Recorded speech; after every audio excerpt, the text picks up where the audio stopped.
Welcome, everyone. It's the Mike Tech Show, show number 917. Tonight, going to talk about a horrible client email hack. I have other stories from the trenches that will bring some good links. And then a couple emails for utilities, such as WizTree, O&O AppBuster, and I've talked about that. And the Titus Win-util, I've talked about that. But definitely, I don't mind mentioning them again. So let's get started with the email hack. And it's very bad. So the client calls my son, and I was just mentioning in the pre-show in the chat, it was Tuesday, and it was like around 4 o'clock, and we really busted our butts all day, and I was very tired. And I was up early, and I figured, okay, I'm going to just take a nap. So I go up and lay down, but I leave my phone on, and I just fall asleep, and the phone rings, and it's my son. He said, "Dad, you got to get down here right away. The ABC client got hacked, and their email, and it's bad." So he begins to explain that a wire transfer was redirected to a bad actor for the amount of $34,000. Now, what you have, there's a bunch of things you have to do, but this was a little bit social engineering, because the person for the company, their email was compromised by him probably entering it, and he thinks he knows when, where he entered his email password to a bogus link, to a bogus pop-up that looked like the Microsoft for Outlook. This is your email, and he proceeded to enter that info. Now, I have no facts to substantiate what I'm going to say next, but he was absolutely targeted because they have vendors that make big payments via wire transfers. And it's not your typical profession that you would think about this. You know, normally this is the title insurance company or real estate, where they're looking for that wire transfer for a deposit on a house or the actual house payment, you know, for buying it. So I think it's someone on their client side, on my client's client, because they knew when the wire transfer was going to happen. So they were monitoring his mail, seeing that there was going to be a wire transfer, and then went in, knew the emails that were going to be that for the communication, and right before the transfer, they added a rule that any email coming into the email got forwarded to a different email. And this way, he would not see that email. And they replied, pretending to be him, to give new instructions for the wire transfer. So they intercepted a PDF that had all the instructions, and then they proceeded to change the PDF, make it look really good, but change the wiring info. And then their client then sent the $34,000 to the wrong wiring info. I'm not involved in the cyber insurance for both of the companies and what kind of protection and what, you know, I don't know. And I'm not even bringing it up. I'm just doing what they need done. The first thing I did was quickly logged in, reset his password, and then checked the rules, and then that's when I seen it. And I'm like, oh, I seen the rules, and I was able to get rid of that. That's a step that I've mentioned many times that you absolutely have to do. It's not just changing the email password. If even remotely suspect the possibility of a compromise for the email, change the password. You just do your due diligence, and then on the web, check for any rules of anything coming in, going out. Are there any rules for intercepting or changing anything? Now, I am going to show everyone, and if you want this, it's not proprietary, and if you email me, miketechshow@gmail.com, I will send this to you if you need it. I have 2 clients that deal in wire transfers, and this graphic is at the bottom of every signature. We do not accept or request changes to wiring instructions via email or fax. Always call to verify. I have 2 real estate companies and the title insurance company that they have this graphic at the bottom. They put it in their signature. So every email that goes out for anybody they're dealing with, everybody sees that. And you got to be clear. Never, ever, ever accept any changes to the wiring information. And I remember when I was buying my house in Florida and I'm dealing with a bank up here, and we called the title insurance company and reviewed everything twice to make sure, before I'm sending, a large amount of money to doing wiring, just to make sure that, it's the right information. And I'm so glad that the bank manager actually worked with me in doing that. And so he, made sure that was, safe and protected, and it was the proper place. So that's a great graphic. It's very small. It can be easily added to a signature. If you go to YouTube and take a look at this, if you're just listening to the audio after I've recorded this, take a look at this graphic. If you want it, email me. I will reply and send it to you. If you have a client that this would be important, or maybe you can find something better even on the internet. I haven't really looked that much, but I'm sure there's a bunch of examples, because this is unfortunately a horrible common problem. And like I said, it's rampant in the real estate profession, because you figure there's big sums of money that it's worth it for them, the bad actors, to put the effort in to compromise. I was involved in another compromise where I can't believe the agent used Comcast email with sending the instructions. It was intercepted. There was a man in the middle. They intercepted the email, sent the changes. Hey, send the money to there. And he was compromised. And that was covered by their cyber insurance, but the cyber insurance, it's going to go up if they're covering for that.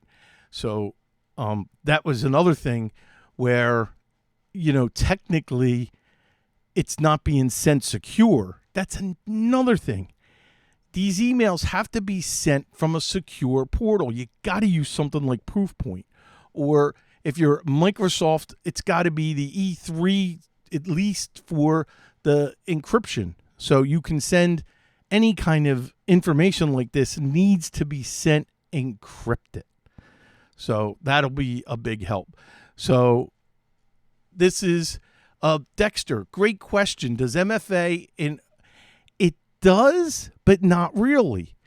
Once they got in, it depends where they were getting in from. Where did they have access? And did it present himself with the MFA?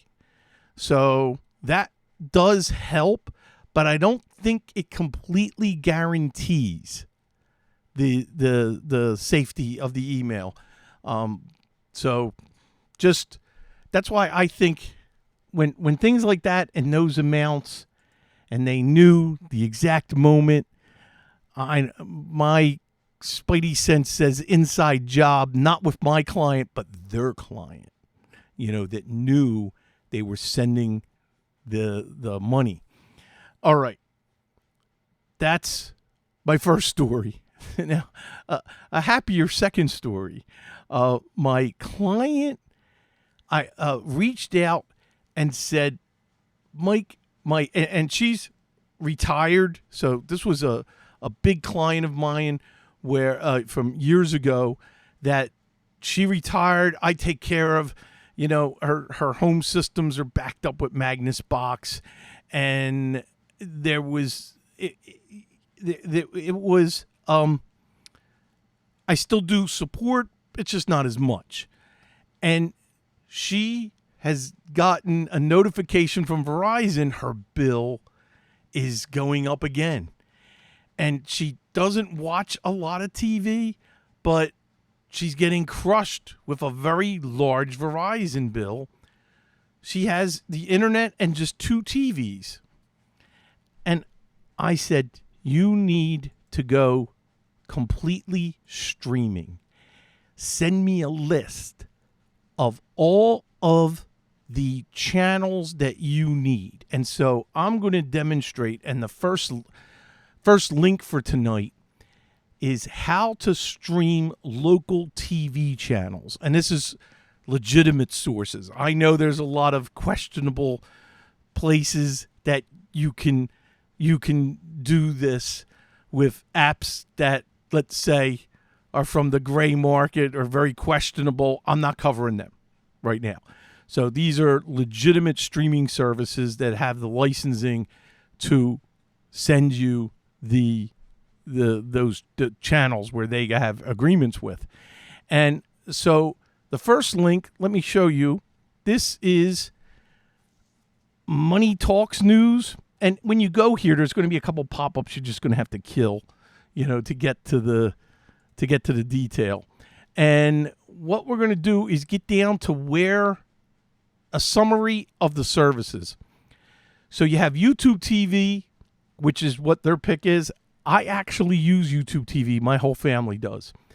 You have Hulu, and then Hulu Live, Fubo, DirecTV Stream, and Sling. Now, the best price is Sling. And the first thing I looked at was, let's see, what channels are included with Sling? She only needs ABC, CBS, and NBC, the local channels. So what I'm looking at is the different plans. There's an orange plan and a blue plan. The blue plan is only $22.50. They don't have CBS. They only have ABC, Fox, NBC. Then you get Fox News and you get some of the other channels, which she really doesn't care about, but there's no CBS. So one of the things that she mentioned, someone recommended, and I said, I actually have this in Florida. I not only have the streaming TV where I only have internet, and matter of fact, both my properties here, in Pennsylvania and Florida, I have Fire Sticks in every TV. I have 3 TVs in Pennsylvania, 3 TVs in Florida. There's a Fire Stick connected to each one. And then we roll out all of the apps that we're using for streaming. And of course, the main one is YouTube TV, where we share that, and that's been okay. They haven't had any restrictions on that. So I kind of split that with my sons, and we've actually added HBO and Showtime. So you could get some nice packages, and depending on what you do, YouTube TV has what she wants, and she wants the ability to record. And YouTube TV, I can record everything, and we really like it, and it works well, and I get my local sports channels as an advantage. She didn't need that, but if you take a look at YouTube TV and you want to take a look at what the plans are, then let's go, let's take a look. TV.u, why is it going here? I'm already logged in. I shouldn't be. I don't want to be logged in. I just wanted to view the plans. Anyway, with YouTube TV, it had CBS, it had ABC, NBC, and a whole lot of 100 other channels.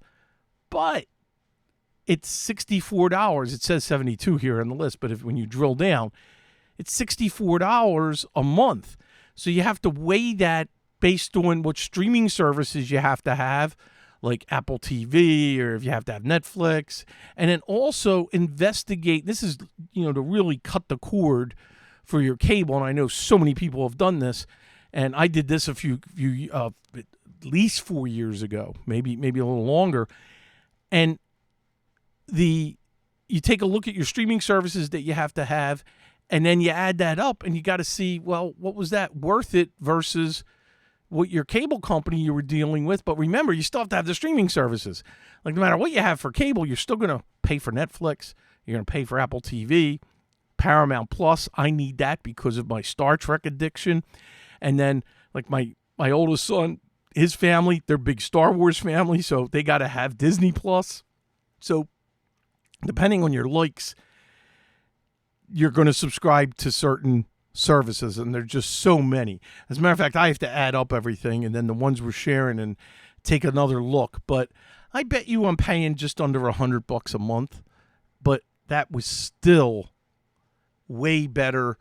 My Verizon bill was $350 a month, and I was able to get that under $100. So when you're taking $250 off the table, that's a big savings per month. Now, this is advice from my son, who formerly, years ago, worked for Comcast. If you are getting rid of services, they're going to move your internet only into a plan that there's no specials or no deals, and you're going to end up paying more. Now, here's a great tip. Maybe you don't have the fastest internet speed. So my client only has 500 meg up and down. I say only. I mean, that's certainly enough. But during the conversation, when she's dropping the services, I said, ask them how much to go to a gig. Because now, when you're adding a service or making a change like that, where you're adding something, they can put you into a special, a discount, a plan. Yes, it may only be a year or 2 years, but it's still worth it. You'll get faster speed and save money. Now, I remember when I was starting out in Florida, I had Frontier Cable, which formerly used to be Verizon, and they had the fiber, and it was already run underground into our whole HOA and community, and it was so nice knowing that I'm going to have fiber. And what we were able to do is get the fiber connected, and I got a great price, but it is creeping. Now that it's been 4 years, the price just keeps going. I now can get 5 gig up and down. I only have 1. So, I mean, what am I going to do with 5 gig? Well, we'll have to see. But, and remember, I did a show on that where you got to change your hardware. I mean, I don't have a 5 gig NIC card in my computer. So how are you going to get 5 gig? And then, you're talking new switches and new, you got to have the infrastructure to be able to make those changes, to be able to accommodate. I know it's very common now for 2 gig, and you can maneuver that. But again, you still got a problem with your NIC card that you're going to have to change. Or if I'm using the one on my motherboard, an Intel NIC, that I would have to disable that and then put a separate card in there. So it does get complicated. You do have to spend some money to accommodate the faster speeds. So let's, right now, I want to minimize, and I'm going to bring up my notes because I still have a few other topics here. Been very busy deploying new Dell systems for our biggest client. We knocked out 10 computers on Wednesday. my son and I, going through the process and getting everything connected and set up. 5 of them we didn't have to transfer data, which was great, because when we're transferring data, we got to use fabs. You got to take out the drive and then do the transfer after you to set up the new computer. That's a lot of work. Now, behind me, I don't think you can see it, but on the workbench, there's a Dell laptop that just arrived from my client, one of my bigger clients. Their son is starting college. They bought him a nice Dell Latitude laptop, and now I'm going to set it up for him and get that, updated and configured the way he needs it.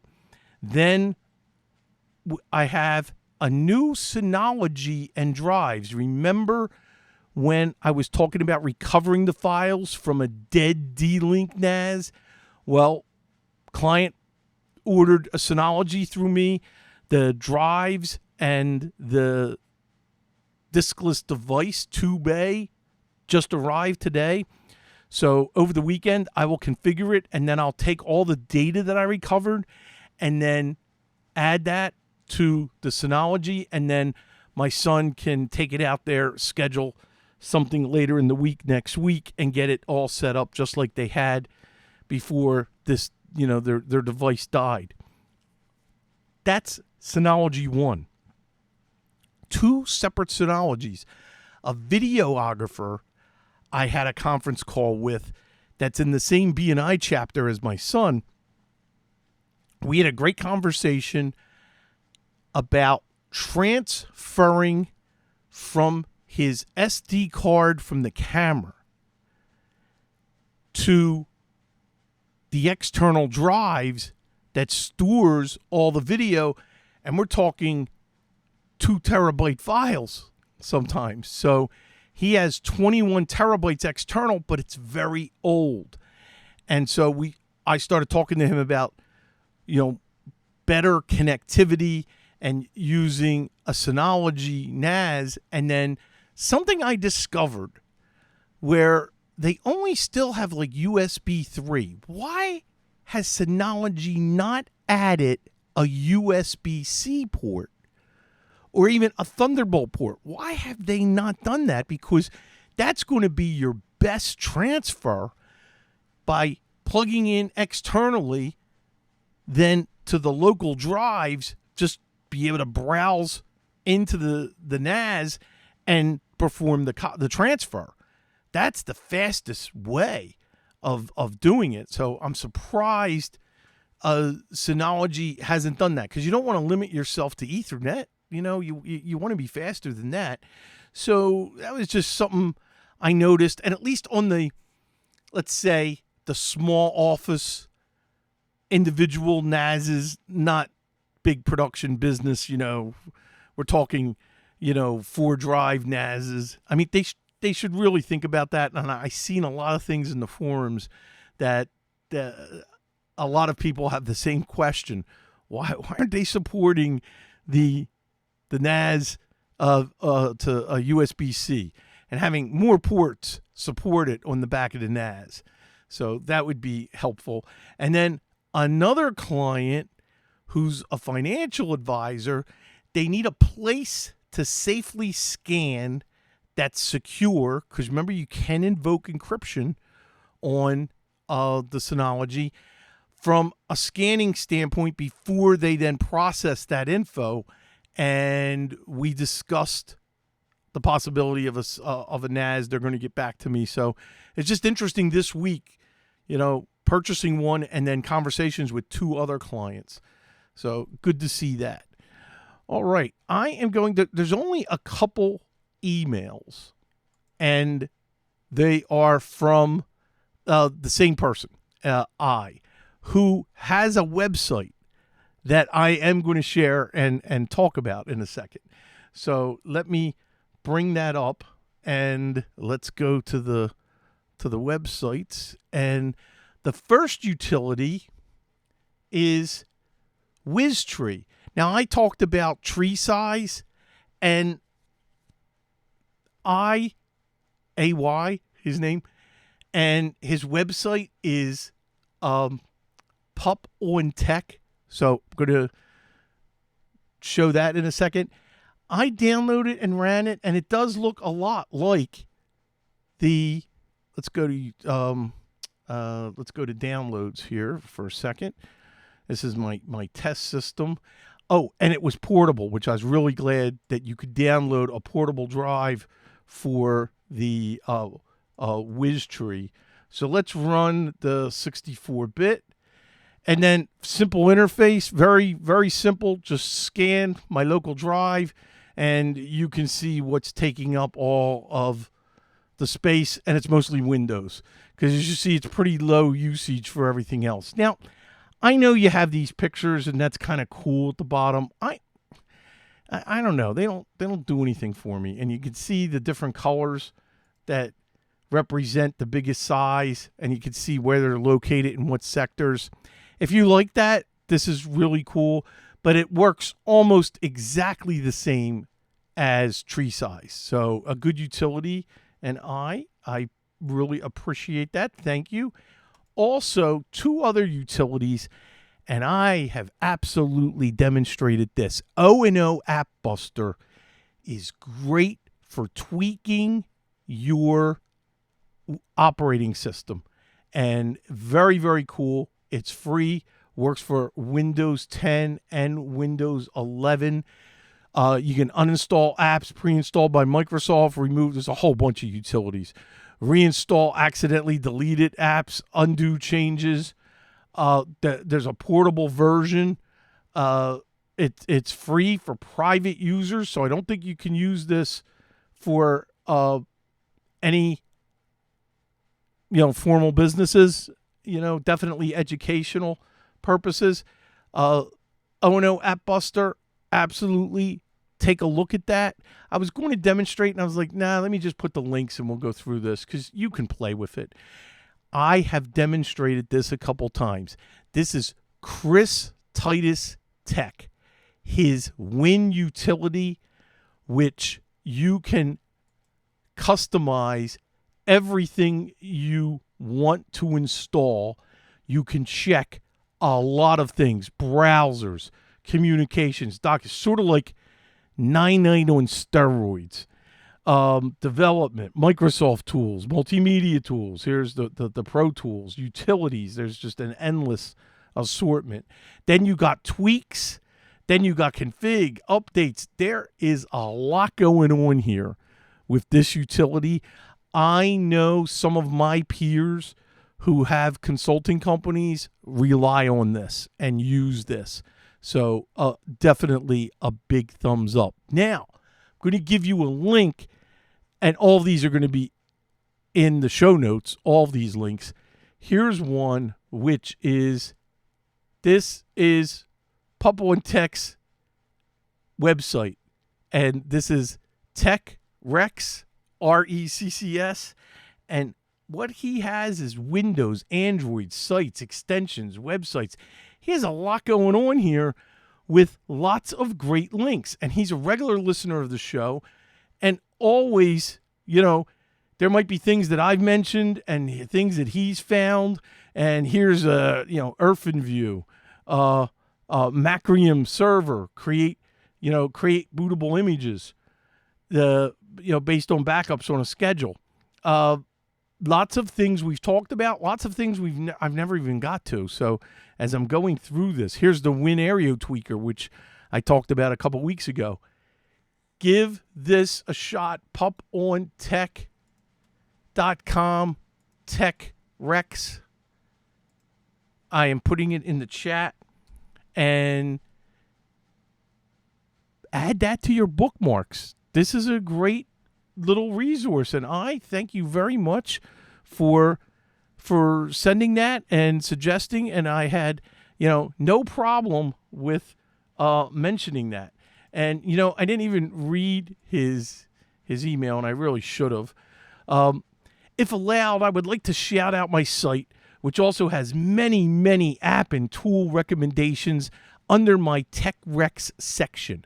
I have tried hundreds of apps, and these are some of my favorite. And also, He's asking, and this is what I wanted to wrap up with. Please, if you can shout out your Discord again, as it has been a bit dead in there as of late, and I would love to hang out with more people. And that is my fault. That falls on my shoulders where I am not on there enough. And I keep saying I got to make time to do that. I promise I will. And you know what I'll do? I'll Facebook and tweet it. You can sign up.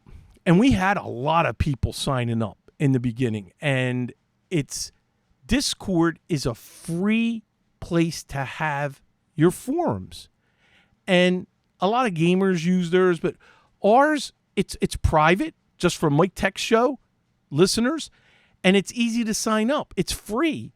And then once you sign up, and we have an invitation link that I include on the show notes for every site, the show notes for every show that I produce. And Taz just put it in the chat. Thank you. And this invite, you sign up, and then we ask that you go into the default forum and just announce yourself. Just say, hey, and that's just so we know it's a human being, not a robot. And just say hello, hey, I'm a new listener, or I've been listening since show 1, and just a little something introducing yourself. And then we will raise your your ability to then see all of the forums.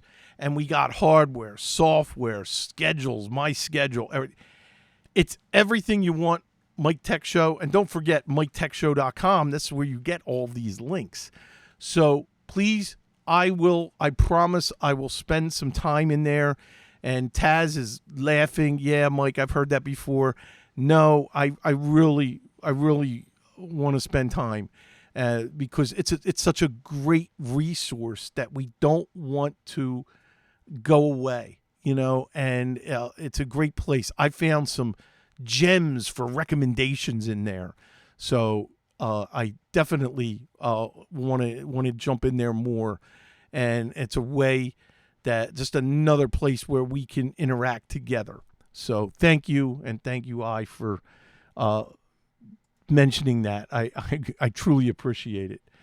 That is it for tonight's show.